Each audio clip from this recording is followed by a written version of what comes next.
Nobody told me there were rules when I took the job. The agency just said overnight security, parking structure downtown, 6 camera feeds, log anything unusual, don't leave the booth unless it's an emergency, $18 an hour to sit in a glass box and watch concrete for 8 hours. My name's Eli. I'd done worse jobs than this one. I found the rules on my first night, taped to the inside of the cabinet under the monitor, like whoever wrote them didn't want a manager finding it during a walkthrough. 4 lines, handwritten, the ink gone soft and gray with age. Rule 1. If a floor number appears on the monitor that does not match the building directory, do not radio it in. Just watch. Rule 2. Never go to that floor in person, no matter what you see. Rule 3. If it speaks through the intercom, do not answer before sunrise. Rule 4. Count the cars at the start of your shift. If the count changes, do not mention it to the next guard. I read it twice, laughed once, badly, and put it back exactly where I found it. The garage has 4 levels. I know that because I'd parked there myself before I worked there, looking for a spot on level 3, annoyed that there wasn't a level 5. There's a camera labeled level 5 on my monitor. It has been there the whole time. I just hadn't noticed it wasn't connected to anything real. The monitor itself is old, the kind with a slight buzz when it's been running for hours, and the label under each feed is printed on a strip of yellowed tape, the same font, the same hand-fed label maker someone used years ago for all 6. Level 5's tape was a slightly different shade, newer, like it had been added after the others, or replaced more recently because the original had worn through from being looked at too often. For 2 nights, nothing happened, and I started to think the rules were just some bored guard's idea of a joke for whoever came after him. The kind of thing you leave behind to make a boring job feel like it has a secret. On the 3rd night, at exactly 3 in the morning, the feed labeled level 5 flickered on. I almost didn't notice. 6 small monitors, 6 gray rectangles of concrete, and one of them just quietly stopped being black. I looked up from my phone because the light from the screen had changed, not because anything had made a sound. The image was the same style as the other cameras. Same grain, same fluorescent wash, same slightly warped fisheye lens. A parking level, mostly empty, support pillars spaced the same distance apart as the real floors below it. 1 car sat near the center, a dark sedan, nose in, exactly the way someone parks when they're planning to leave quickly. I checked the building directory taped beside the elevator panel in the lobby earlier that night out of simple boredom. Level 1, Level 2, Level 3, Level 4. That's all there is. No Level 5 exists anywhere in this building's paperwork. I looked back at the monitor. The car hadn't moved. Nothing had moved, but I had the distinct, prickling sense that something in that frame had just finished moving the second before I looked. I made myself watch it for a full 10 minutes after that, the way you make yourself look at something that scares you, hoping familiarity will dilute it. It didn't. If anything, the stillness got worse the longer I watched, the kind of stillness that feels deliberate rather than empty, like a held breath instead of an absence of one. At 3:19, the feed cut to black again, same as it had appeared. No static, no countdown, just gone. The way a light goes out when someone flips the switch in another room you can't see into. I almost broke Rule 1 that first week. My thumb actually hovered over the radio button. The urge to just say something, anything, to another human voice was strong enough that my hand was shaking slightly when I pulled it back. Instead, I did what the job actually paid me for. I counted cars, level 1 through level 4, the way I always did at the start of a shift, walking the feed slowly, tallying each vehicle in a little notebook I kept on the desk because the building's software didn't track it for me. 41 cars at the start of my shift. I wrote it down, underlined it out of habit, and went back to my phone. At 3 in the morning, level 5 lit up again. Same dark sedan, same position, same angle. At 4 in the morning, on a whim I'm still not proud of, I recounted the other 4 floors. 40 cars. I went through my own list twice, certain I'd miscounted, certain it was just exhaustion, doing what exhaustion does, at 4 in the morning, in a glass booth that smells like old coffee. But the number was different, and I knew, with the kind of certainty that doesn't need explaining, Exactly which car was gone. A white hatchback. Level 2. Space across from the stairwell door. I'd written its plate down out of habit. It simply wasn't anywhere in the building anymore. Rule 4 says, don't mention it to the next guard. I didn't. I almost called Patrick's old supervisor that night, just to ask if anyone had ever followed up on the missing car, if a white hatchback had ever been reported abandoned or stolen from a downtown garage. I got as far as opening the contacts list on my phone before I put it down again, because some part of me already understood that the answer wouldn't help me, and that asking the question out loud might be its own kind of radio call, the kind Rule 1 was built to stop. I asked around anyway, carefully, the way you ask about something you don't want anyone to think actually bothers you. The day shift supervisor, a tired guy named Devin who clearly wanted this conversation to end as quickly as possible, told me there'd been a guard before me, a guy named Patrick, who'd worked the same overnight shift for almost a year before he stopped showing up. No notice, no resignation, nothing. His final paycheck was still sitting uncollected in the office safe. Weird guy, Devin said. Real quiet near the end. Started asking if anyone else could see level 5 on the feed list. Nobody else could. We figured he was messing with the system somehow, some glitch on his terminal. I asked if Patrick had left anything behind in the booth. Devin shrugged. Just some notes taped in the cabinet, I think. Never bothered reading them. That night I looked at the handwriting on the rules again. More carefully this time. The way the letters leaned slightly to the left. The way the ink had started to fade unevenly. Heavier at the start of each line, like the writer had pressed down hard out of urgency, and eased off as the fear wore down into routine. I wondered how long it had taken Patrick to go from pressing that hard to barely writing at all. I looked up Patrick's name in the staff directory archive Devin let me access, mostly out of professional pity, and found a single grainy ID photo, the kind taken against a gray backdrop in some HR office years ago. An ordinary face, tired eyes, the kind every overnight guard eventually gets. Nothing about it looked like a man who'd stop showing up to a job without warning. Nothing about it looked like a man who'd leave handwritten instructions for whoever came next, instead of just quitting like anyone else would have. For 9 nights, the dark sedan sat alone on level 5, unmoving, a fixed point in an otherwise unremarkable loop of gray concrete and fluorescent light. On the 10th night, there was someone standing beside it. I leaned in close to the monitor, certain my eyes were doing what eyes do at 4 in the morning in bad lighting. A figure, average height, standing near the driver's side door, facing away from the camera, completely still, not slouched, not casual, standing the way you stand when you're waiting for someone you know is going to show up eventually. I didn't touch the radio. I didn't leave the booth. I just watched, the way the first rule told me to, my coffee going cold in my hand, my own reflection faintly visible in the monitor glass, overlapping the figure on the screen like we were standing in the same room. At 3:41, the figure turned its head, not its body, just the head, toward the camera. The image was too grainy to make out a face. I told myself that was a mercy.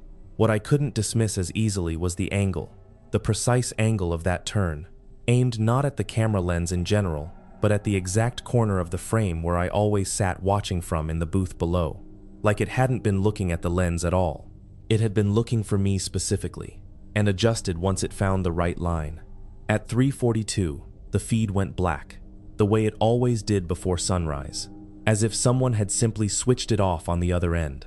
I sat there for a long time afterward, in a booth that suddenly felt much smaller than it had an hour earlier, listening to the building's ordinary hum, trying to convince myself that ordinary was still a thing this building was capable of. Around 5, the day porter knocked on the booth's glass door the way he always did to swap shifts, and I jumped hard enough that he laughed and asked if I'd been having a rough night.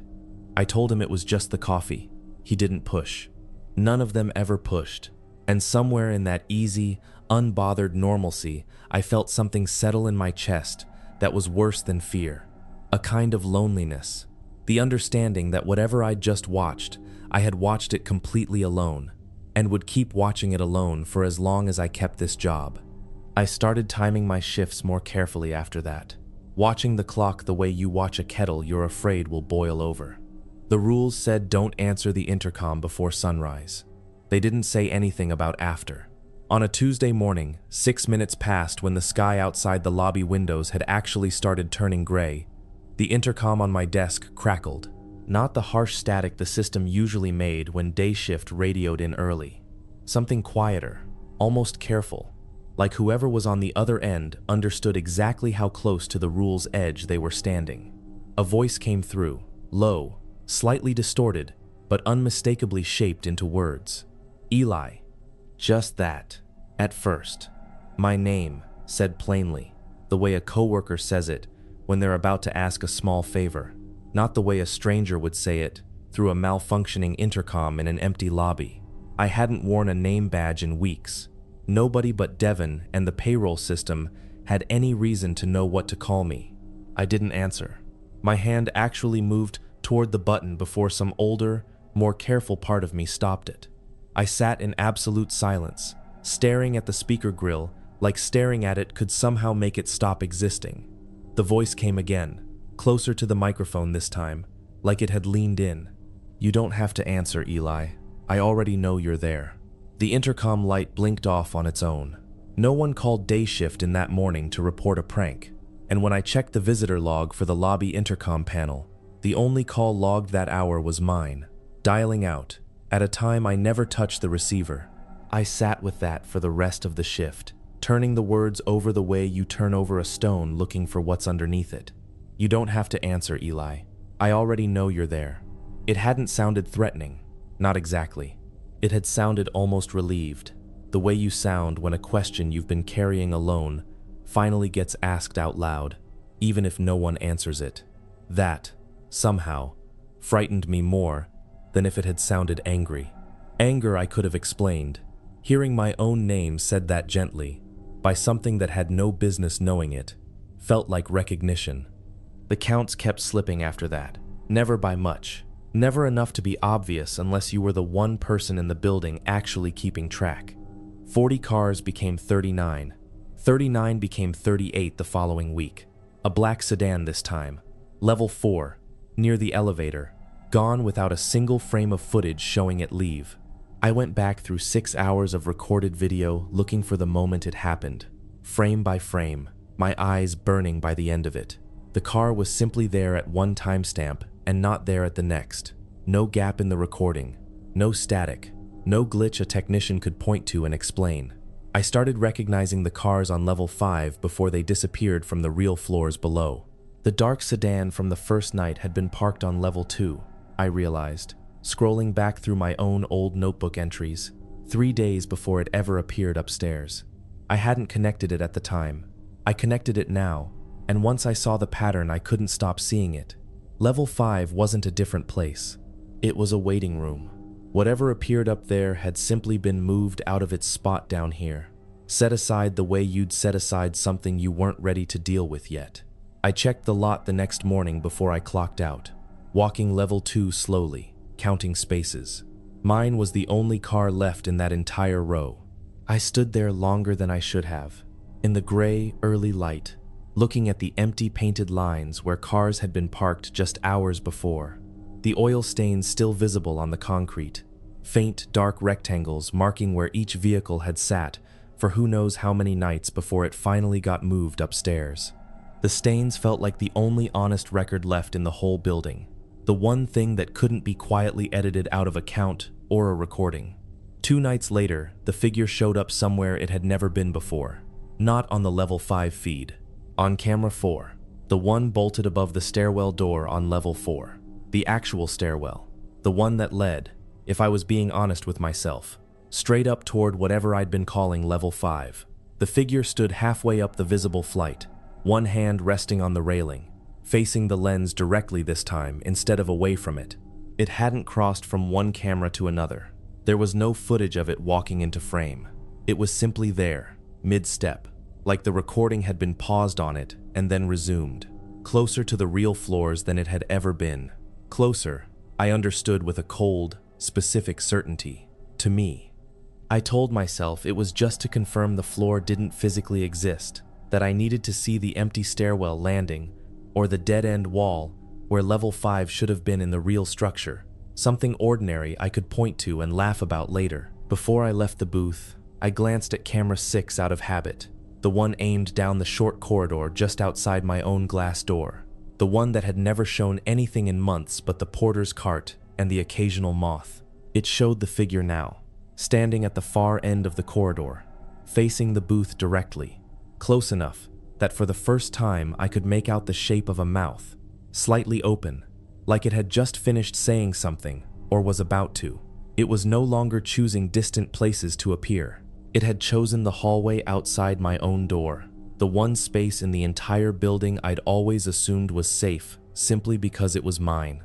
I took the stairs up past level 4 anyway, my flashlight beam shaking slightly more than I wanted to admit, the concrete steps narrowing the way old stairwells do near the top of a building that was never built to go any higher.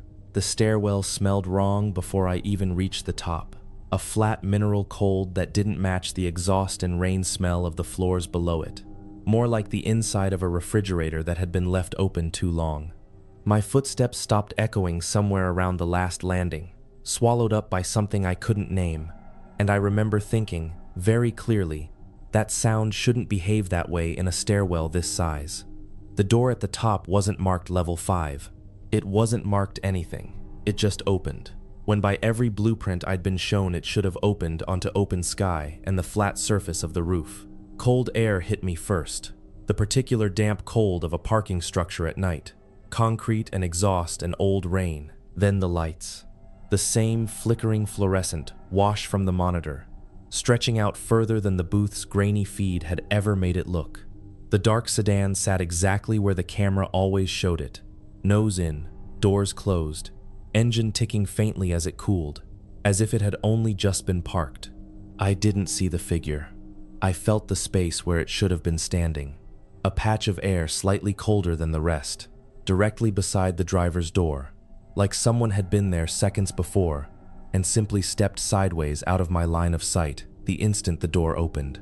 I went back down the stairs faster than I've moved in years, and I did not look behind me once, because some part of me already understood that whatever was up there didn't need to chase.